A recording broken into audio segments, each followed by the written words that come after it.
There's one more thing I want to say about the quantum Fourier transform. Let's pick R sub 11 equals 1, 0, 0, e to the minus pi I over 1024. So that's the rotation gate between pairs of wires which are, I think, 10 wires away from each other. You apply a control to R11.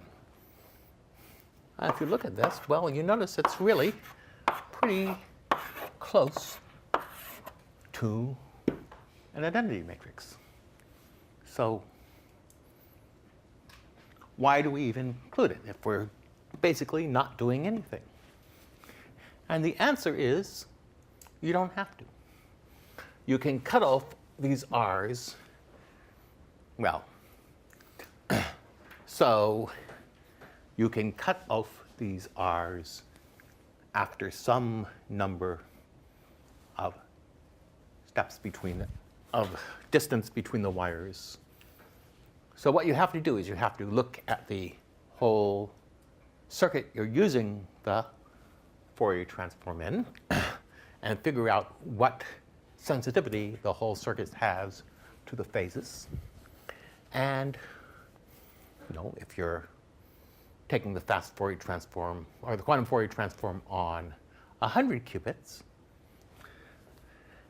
when you're trying to factor a 100-bit number, say, then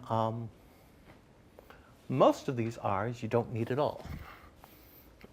You can cut it off after maybe 20, after R20 or so, or maybe less.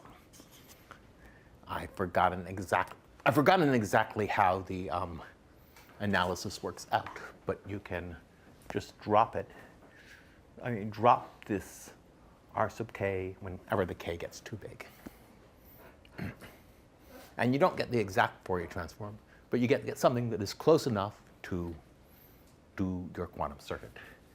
So it's not, so how many gates are there in this? Well, in a quantum Fourier transform on n qubits,